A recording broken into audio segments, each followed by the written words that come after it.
Welcome to the Bird Joy Podcast. I'm Dexter Patterson. And I'm Jason Hall. And this is the podcast for all the bird nerds and the homies out there who want to find a little bird joy. Yes, a little bird joy. And we've been sharing a ton of it this season in the Bird Joy Podcast. Are y'all ready for a little bit more? Let's go. Let's go. Well. Who do we have today? Let us find out. Another glorious episode. And today we are bringing you our homie, Indigo Goodson-Fields, our homie from New York City. Hey, what's up? How you doing? Good. You know, I don't sleep that well because the little one. I'm feeling good. The spirits are high, you know. Season 2, Jay. Season 2 is the gift that just keeps on giving, man. It really does. Here we are. Really does. Hey, it's December 1st. I can use the word gift now, right? Like nobody's gonna attack me or anything, right? Like I can get festive now, right? Since listen, I don't know about you. I had my Christmas lights up the day after Halloween. I really don't mess around, right? I needed some joy this fall, and people was like, "It's not even Thanksgiving." And I was like, "Listen, I need my Santa. Yeah. You know, I need some lights. You know, my little snowman." So yeah, this is continued that theme, and having you on today, Indigo, is something that we talked about for a little bit, and Dexter and I were happy to finally touch base with you and get you on. So I like to introduce you to the masses that listen to this podcast, and then we'll kind of jump into it. So folks, if you don't know, all right, this homie that we have here is a tremendous soul, a tremendous human being. Indigo is a writer, educator, poet, and birder living in Brooklyn, New York. Mm-hmm. She's another California soul, much like myself. Grew up in Hayward, California, and has always loved the outdoors. That's right. She holds a Bachelor's of Arts degree in Africana Studies from San Francisco State University, Master of Arts in International Studies from Ohio University. She is an active member of a number of online birding communities, and she leads a large and quite diverse array of community birding events, which we're going to talk about today because they are all fantastic. She is a contributor to a couple of publications, The Other Almanac and Mold Magazine, also of which we will talk about today. And last but not least, she is, I would say, the best model for Bird Collective. Hey, right? Thank you. She's got the best vibe of all the Bird Collective models, in my opinion, and it brings quite some. It's an interesting combination of New York and California swag, I feel, to that. Welcome, Indigo. I hope I did that justice. We are so happy to have you here today with us. Thank you. That was a beautiful introduction. Yeah, I think when I first saw the Bird Collective stuff, like I was seeing people wearing the gear, and then the first time I went to their website, I saw you, and I was like, "These my people." Like I was like, "Wait a minute, this is awesome." It's like you go to a lot of these traditional birding brands and stuff, and you just don't see people that look like you, me, Jason, our listeners, and I always love just seeing the way they represent the birding community. So shout out to the Bird Collective, you know. Yeah. Y'all know I love me some Bird Collective. I probably started birding maybe a week before I started modeling for Bird Collective. Wow. Right into it. So natural. I was like walking down the street with my binoculars. So one of the co-owners of Bird Collective is my neighbor. Wow. And it was like, her husband was out like, "Oh, you bird?" And I'm like, "Yeah, I bird." And That's then so cool. I saw her leaving the house with a Bird Collective shirt, and she was going to the park to go shoot it. And I'm like, I can wear that. Hey, and that was man. it. The universe makes no mistakes. Wow. I say that to people all the time. I never knew that. That is such insane. a fun nugget. That is such a fun nugget. Very organic. Very organic. So organic. I like to imagine all of the people that you've influenced by saying like, "Oh wow, I can actually use this apparel to connect with the community," because I think Bird Collective does a pretty good job of telling stories. And again, we'll talk about some of this with some of the bird outings that you do with them. But yeah, that's so funny. Like you just being you, just with the Knox, rolling out of the house, getting ready to go get some birding in. And the homie was like, "Oh, you bird? You bird?" How many times have we had those conversations? Like we see other people with birding stuff and be like, "You bird, homie?" Or, you know. Yeah, or people just like you hit them with that universal sup, what's up, you my people. Yep. I love that so much. Shout out to Bird Collective, man. We love Bird Collective and all the homies out there rocking it. I feel like they speak to the joy. Their stuff, you put it on, you like, I'm going birding. I'm a birder. You know what I mean? Like it's like it just makes you feel good. It's kind of like a uniform. Like, all right, yeah. I love it. So rumor has it a friend got you into birding in like 2020. Is that true? Yes. Tell us a little bit about how that came about. Describe the scene. So, they call a lot of people pandemic birders that started birding during 2020, and people have a lot of these stories like, I was in lockdown. I was looking out the window. I started seeing birds. I started hearing birds. Mine was not like that. My friend Angie drove up from Philly to my front door and handed me some binoculars. And I'm like, what am I supposed to do with this? What is happening? And I knew she had gotten into birding and I was happy for her, but I didn't see it for myself. And so when she handed me these, we walked to Prospect Park. And as soon as I got a white-throated sparrow in my binoculars, and I was like, what's this? And I saw all this detail, which happens with sparrows in general. Like sometimes people aren't really like looking at them, and I saw the white and I saw the yellow and I saw the throat and I'm like, oh, this bird is beautiful. And then after that, I was hooked. It was no longer just a little brown bird. Yes. Right? Like you were like, wait a minute. I often tell people binoculars bring you into the scene. Yes. Right? Like it brings you into the story. Like you're in there with you just see way more than you typically can with your normal eye. And that's when you start to say, wait a minute, that sparrow does not look like that other sparrow. They do not look the same. So I love hearing stories like yours when you talk about that moment in those binoculars, because it does change you. I see that, Jason, and you can speak to this. I see this with members all the time that maybe have never used binoculars or didn't know how to use them properly. And then all of a sudden they lock in on a bird for that first time, whether it's the white-throated sparrow, whatever it may be. And you see that joy just go, oh, it just like pops off of them like real quick when they get on that bird. I fell hard. I'm like, I need to go out every single day. Yeah, I was gonna ask, so then, that's the moment you see the sparrow. You're like, oh, okay, I'm in this world now. Like what was the rest of the day like? Did you go home and have to explain yourself to your friends and family? Listen, I need to tell you guys something about myself. I am now a birder. How did that go? I believe there's a post on Instagram memorializing that day where I'm like, oh, I'm officially a birder now. Not even knowing the scope of everything, but feeling so instantly connected. We grew up watching a lot of nature documentaries. I always loved being outside. I was a member of the garden previously, so I was there just watching leaves change. I would be there every season, maybe observing the same tree or the same plant and just looking at those subtle differences. So yeah, once I'm realizing the detail in these birds and the amount of species, I was out 7 days a week. It's a awesome. Big learning curve. So you're just like, it is. What else don't I know? Even when I see a new bird on the What Bird Is This Facebook page, I'm like, I didn't know this existed. And I'm still just finding lifers in my patch, Brooklyn Botanic Garden, kind of like a site birder there. But I'm just surprised how many species are new to me that will show up.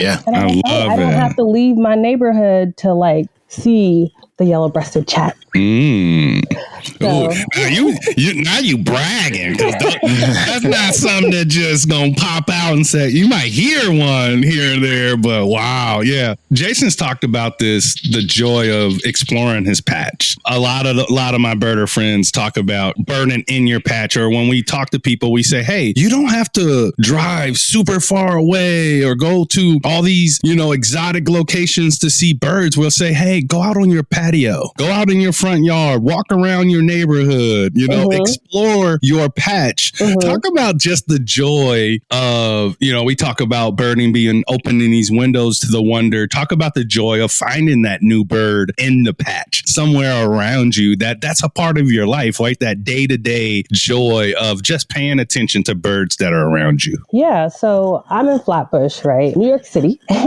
Everything is so walkable. And also I have a baby. So I have a stroller, rarely getting on public transportation. So basically, even outside of birding, if it's not in walking distance, I'm usually not showing up. I'm not coming. A lot of the trains and buses are inaccessible. So the fact that, which was a condition on us, my husband and I living here, I need to be walking distance to the park. I have to be able to bird. I'm lucky to live right next to Prospect Park, 20 minutes from the garden, and those two green spaces right across the street from each other. So if someone is posting something or there's something spotted in the park and I'm at the garden, I can hop over, which is really dope that everything, like my doctor, my hospital, everything is in walking distance to these green spaces. And I'm someone who really loves to be able to get coffee or a snack and then continue birding, to use like a nice restroom and facilities. I got to change diapers and then keep birding. So the fact that I'm able to kind of, grocery shop on the way to bird, on the way back to bird, all of that stuff is really important to me. Like I cut through the garden birding on the way to get to my son's doctor's appointment. You gotta find a way to incorporate it. So I really appreciate when species that are new to me stop by. Because I'm like, hey, I might not be able to come to you, but these are pretty big, relatively big areas. We also have Greenwood Cemetery that is a bit further of a walk, but the garden is like 50 acres and the park is bigger than that. And I think Greenwood might be bigger than that. So between those three spaces, we can always get like a vagrant species. I actually saw a rusty blackbird for the first time at the garden, which, when you're birding long enough in the same patch, you're gonna start seeing something new. You have the regulars that are showing up, which like the tufted titmouse who didn't come like all last year, seeing them again, because I didn't know when I first started birding that was even an option, that you would get hella of one species and then they just wouldn't stop by your patch. They are somewhere else. Same thing with the black cap chickadee. We didn't get those really at the garden last winter. So there's just like the joy of having these returning species that you thought were going to be commonplace. And then there's just like, when you see like a yellow-billed cuckoo like in your patch in a place that you frequent all the time, that is amazing. You're just like, thank you for showing up. Thank you for letting me see you. I appreciate it. Bro, don't that sound like how Christian felt when the Eastern Phoebe popped up on his roof? Yeah. In New York? Yeah. Like that sounds so similar. Like there's this sense of like gratitude, especially when you're urban birding, right? Because the bird has to make certain decisions to navigate the space that you live in, right? Versus maybe flying over some open forest, somewhere else on the Atlantic Flyway. But you mentioned like that, gratitude is one part of it. And I wonder, like, if you're birding on your way to your child's appointment, right? Or on the way to and from groceries, like, what is that giving? Because it sounds like it's kind of part of your everyday, even if you're not doing a specific birding trip, you're always birding. So like, what is that? What, like starting in 2020 and then being now, like doing it all the time, like what is that giving you on a daily basis? Everything. So the binoculars stay under the stroller. They're always there. My dad also gifted me like a little handheld scope. So if I'm flying or traveling and I can't, like binoculars might be too heavy because, we taking carry-ons only. We're not paying back. Yeah, well, I'm not doing it. I got that scope in my pocket. Like I always got that thing on me just in case. You on the train, you like getting a quick, like, is that an egret? Like you're always keeping everything. I will say though, birding can also be like a vulnerable activity to do. I have a baby. Both my eyes are being occupied. I'm standing still. Like I can't whoop them out everywhere and instantly start to bird. Like I got to keep my head on a swivel. Yeah. Especially at the park. In the garden, it's a bit more closed, the smaller space, usually less people. I feel more comfortable looking. But sometimes, because also in that area, there's a lot of pigeons. It's like a intersection of like 5 different fast food brands. And, you know, a lot of French fries to be eaten. There's gulls and there's pigeons. Gulls, yeah. We just talked about gulls and French fries too. Yeah. There's also an American Kestrel. It's like you'll look up and it's like Wendy's and then a Red Hawk, or it's like a large apartment building and the American Kestrel is like right on top of it. But so you can bird from a lot of different spots in the neighborhood. Sometimes I'm walking just down the street and I have to check. I have to see what it is. It might be a house finch in front of a house I've never seen, something that wasn't a house sparrow chilling in front of. So yeah, I got to stay ready. I got to assess the situation. Is it safe for me to like really be occupied and be trying to get the details of a bird? Yeah. I love it. I also love seeing how you smile so big when you say the word green space. That just makes me happy. That's something that I was just thinking about just now. You know, I was like, she says green space and she smiles really big. That makes me really happy. Jason talked about a little bit that you've been asked to lead a lot of different bird walks for a number of organizations. And I love that you're talking about your perspective as a mom and going out and birding. Mm-hmm. What would you say, though, that you feel is the most important on a bird walk? You know, describe your perfect day of birding with other people if you're leading. So it depends on the org, right? Like, what are they asking of me? What kind of space are they trying to curate? Like, what's the vibe? You know, sometimes people just want you to point out birds, ID birds. And then sometimes like the program that I was doing was like Field Meridians, the Birding, Poetry, and Power. For that one, I had to write a poem every walk, which was a challenge for me to produce a poem from a prompt I wrote about some kind of connection between neighborhood, community, humans, and the birding community that are present in the same location, that are occupying the same space, that also, for instance, might be migrating from the same countries, and really drawing those parallels and what comes up for people in that. I might be facilitating a discussion around that. We're excited when we see birds come from the Caribbean, from Latin America. Like, how do we feel about people who come from these same places? Or maybe there's a bird that you saw when you were living in Jamaica and now you see them in New York and you're really excited and that brings you to a different place and space. Yeah, I like to facilitate those conversations, just what comes up for people when we're talking about certain keywords and concepts in a prompt. And then I give people the space to write their own poem or draw. Like we have reflection time after. And the creative things that people come up with is amazing. And then we get to share that and then I'll read what I wrote that's about that particular topic. I really like that. I also like when sometimes we do group introductions in a larger circle, and then sometimes I give people like an icebreaker, and then they pair off, so they get to know at least one person a little bit deeper besides like name and where you're from. So I really like that because maybe you're not going to remember 30 people's first names, but you'll remember, I had a prompt about like a second home because we have birds that winter here and maybe spend the rest of the year somewhere else. We don't know which one the bird feels like is their primary home or how that bird identifies. Like we might call them subtropical, but they might be like, yo, I'm Canadian. So we don't know.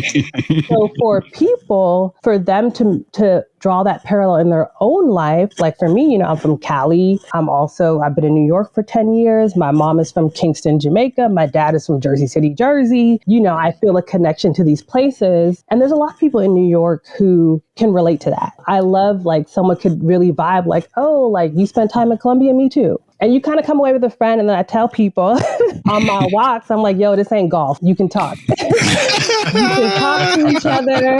We're really trying to like, we'll let you know if we're listening out for a call, but like, I want y'all to come away with a connection. Like, it's really about community as well. And I like solo birding sometimes, especially in the winter. I'm all snuggy and I'm not solo anymore because my baby. Yeah. When you're in a larger group, I want you to feel like, okay, we have this common interest. Sometimes, depending on who I'm leading a walk for, there are not people who self-identify as birders. It might be their first time out. And I tell folks, like, you might not like the birds, but you like the squirrels, or you like the bushes, or you just like the fresh air. So you're coming away with something else, even if it isn't like an intense passion for birding that I came away with. I want you to appreciate the steps, the movement, or the sitting. Sometimes we're in one place birding. There's so many things you can take away from the experience. So I want people to have like an appreciation for the outdoors, for the green space. There's so often where I'll post something on my IG stories and someone will be like, that's in New York? Like y'all got this bird, animal, bush, scenery, waterfall, like whatever it is. My friend said New York City tourism should pay me. I'm showing people. We might have to tag them, like Ike said. It's not just about buildings, and I love the city. Like I love living in a city, and I also like that I can take 2 steps over and be in this native flora garden at Brooklyn Botanic Gardens. Now I still hear the ambulances and the fire trucks, especially in my neighborhood, But to be able to tune in and out, like sometimes it's like you turn it off and you're just hearing like birds, squirrels, chipmunk, raccoons. And then you tune it back on and you're like, okay, there goes an ambulance, someone's honking, someone's yelling, like, but all in the same space. That's such a great way to describe urban birding, right? And in my opinion, a really healthy way to describe it, right, is to kind of accept the space for what it is and get the most out of it. And I had another question prepared about the Field Meridians bird outings because, and you kind of touched on it, right? Like you said, some of the people that you take out they don't self-describe as birders, right?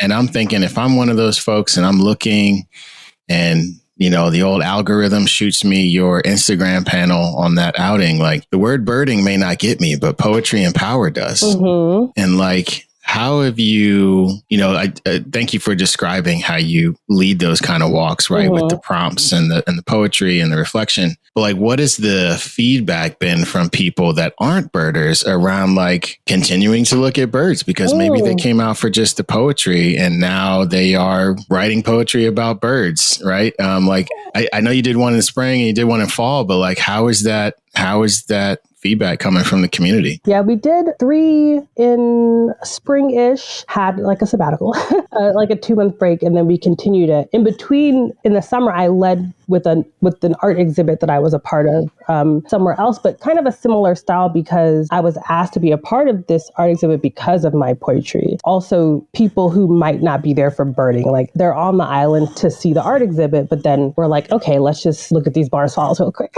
Since we're here, I get such good feedback. I think even people who the reflection time, like sitting in silence for a bit on a log or on a park bench with kind of permission to be creative and take this time out to think of anything. Like some people, I had a group of like 5 people who wrote a poem together, which was dope. And people who just have made a little sketch. They say my excitement is contagious because they might have seen that bird before, but like me getting excited, even about like a osprey or...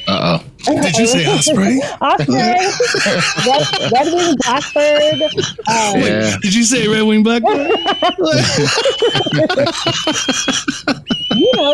Sometimes people are like me. When I first saw kinglet, when I first saw golden crown, ruby crown, it's like, this little bird, I must have walked by you like 200 times. So like pointing that out to someone on the walk, it's like, okay, we've seen 25 species. I'm at Prospect Park all the time. Like I picnic here and I run here, and I had no idea that I was in the midst of this many different species. Because like I said, like that nonprofit I was leading is very hyper local. Like it's Crown Heights community, Flatbush community. So it's also people like me who their whole lives are kind of in walking distance, and the event is in walking distance. So it's like, yeah, I've used this park, and the park is everything to everybody. People are getting married in the park. People are breaking up in the park.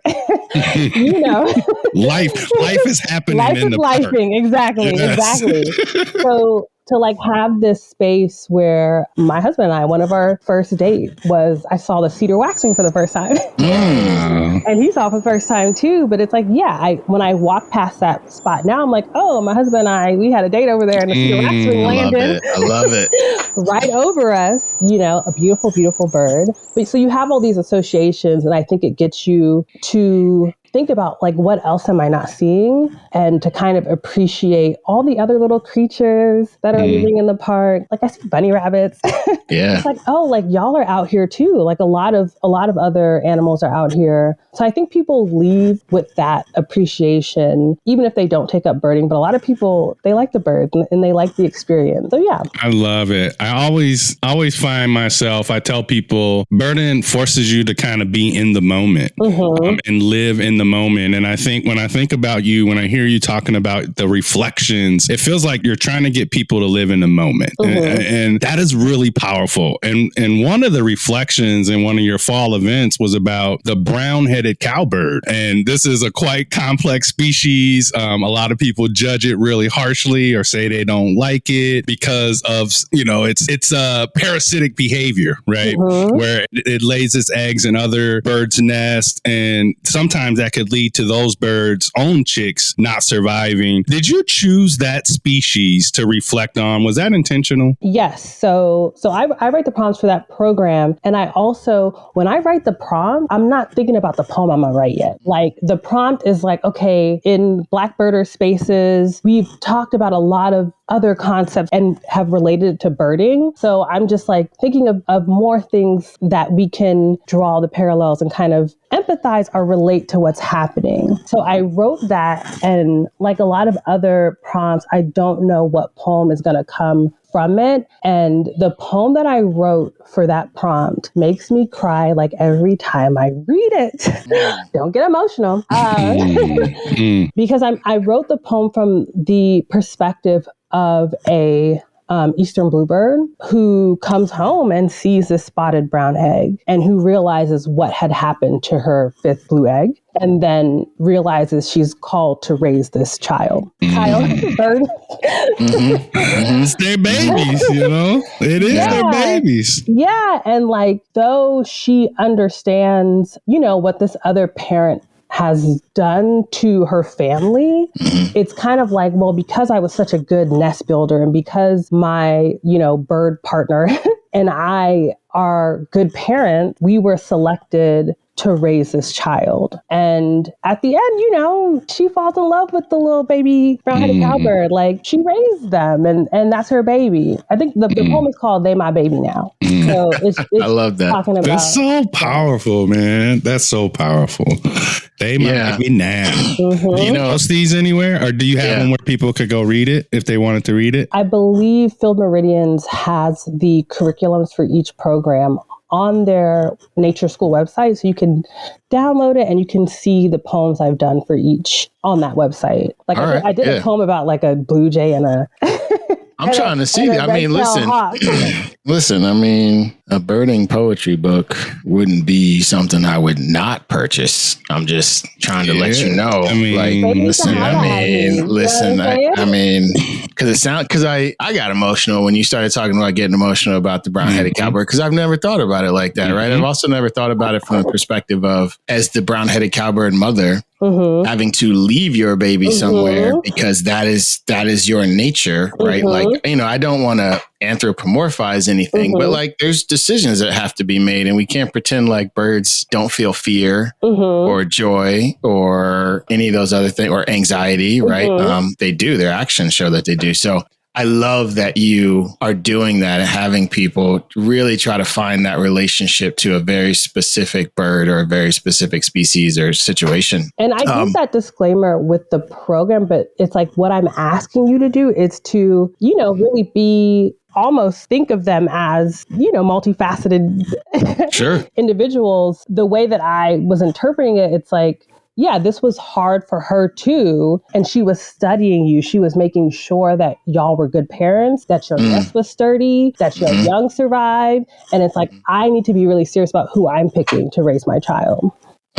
Mm-hmm. Yeah, because I mean that's part of the process, right? And I think a lot of us do it a disservice by only thinking about it as this, parasitic activity, which has negative connotations. But there's a lot of bird species that do this. The old world cuckoos do this, right? So because that still has these themes around parenthood and decisions and survival, and you bird with your baby a lot. And I read the article that you wrote in the other almanac, which I'm going to say it the way I read it: baby bird. Thank you. Right.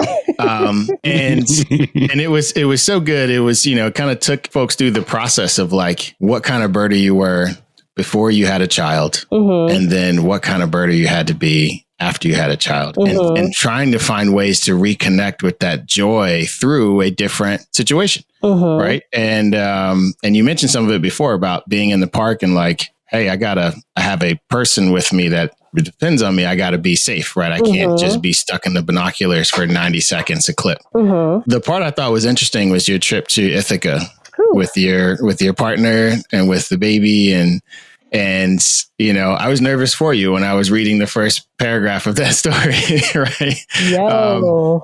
But like, talk to people about what you learned on that trip about who you could, I'll say, still be, as a mom now, as an additional facet of your person, who you could still be as a birder after that trip. Like, how did that change your outlook on this at all, if any? First of all, I almost canceled that trip. I was like freaking out. Like, this is something I had agreed upon, being a pregnant person who had not been a parent before.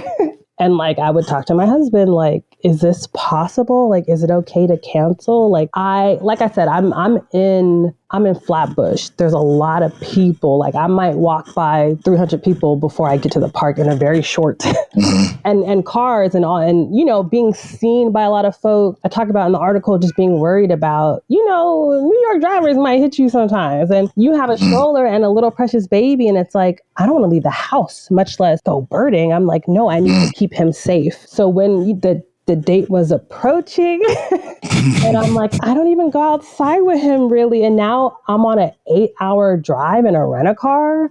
I was terrified. My husband's very encouraging though.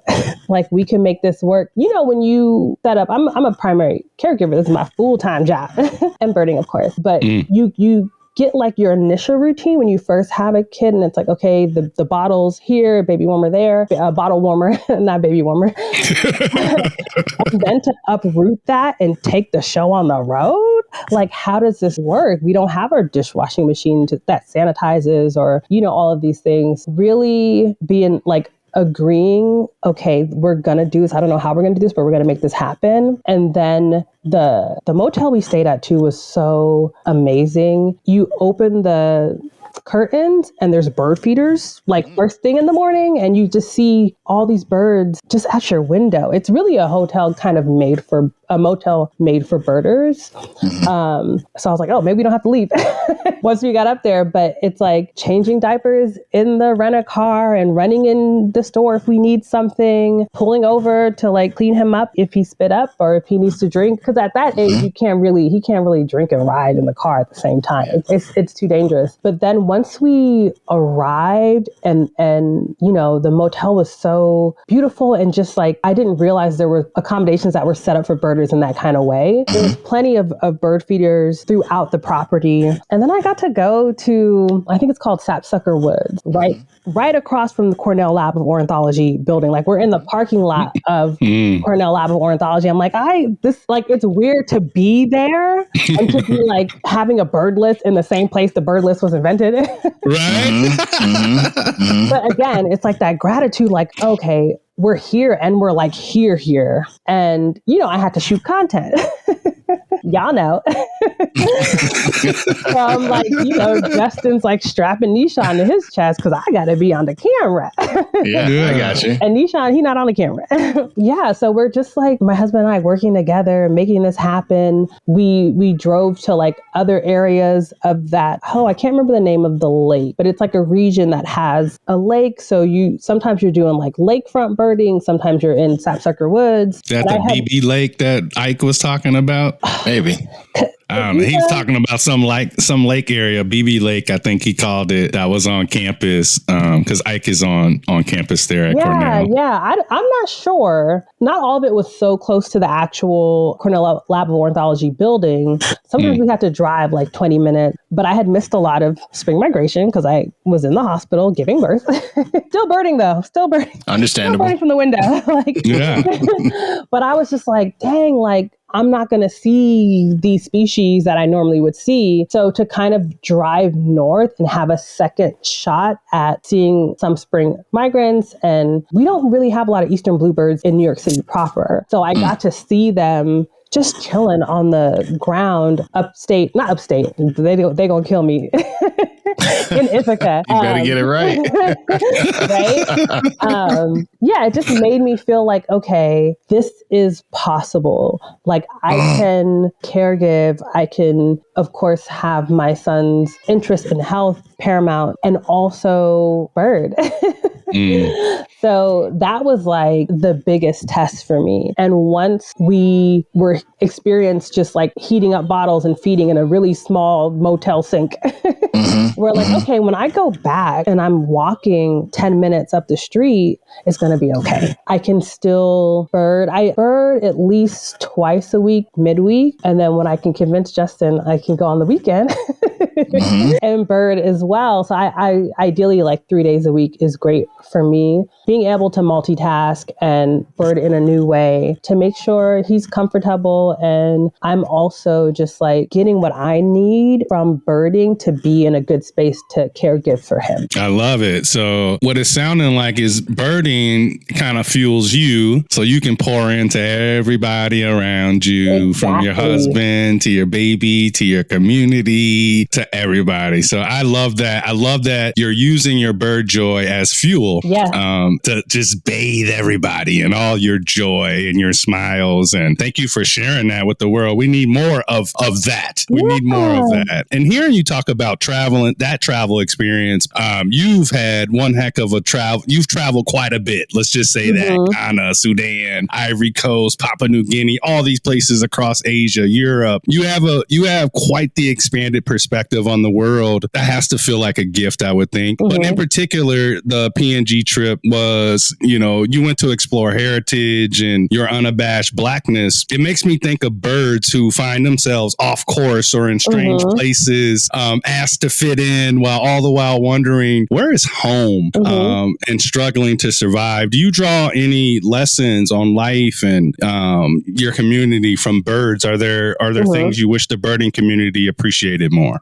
Sometimes mixed species flocks look similar. They're not the same species, but they blended in and they eating together or they waiting together.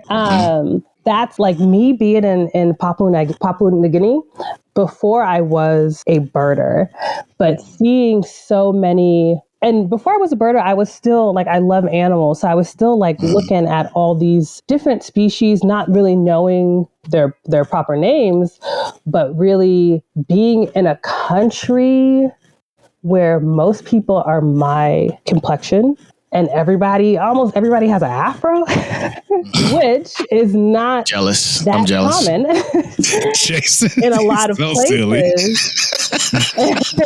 Like being in the mall and in that same way, like people, there's not a lot of Black folks from the African diaspora, because I have to specify like Pacific Islander Black folks who are making that trek to PNG. So a lot of people are looking at me. They might be like, but they're like, nah, she must be Papuan because who else is over here? So like just that like concept of blending in. And sometimes I travel to places and you stick out, like being in Istanbul. It's like everyone's just looking at me, looking at my hair, looking at me like, okay, yeah, I'm definitely, sticking out. But having the inverse of that experience and just like the calmness, because there's places in New York where I stick out a lot too. There's certain train lines where I'm going to be, people will have all eyes on me. So to travel that far and people not really, their first instinct not really being like you're from somewhere else. Now, once I spoke,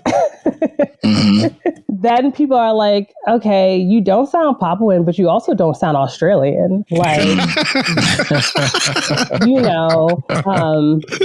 then they realize you want jumping on the birds like the crocodile hunter, like, I mean, I do think it's a big one too, but I like traveling where I'm going to see other Black folk and ask them about their experiences, especially a place like Port Moresby, PNG, where if you look up the city, it's a lot of negative things. And there's some anti-Blackness within that, like in a lot of majority Black countries and cities where it's like, oh, it's dangerous, it's dangerous, it's dangerous. And I'm like, let me go.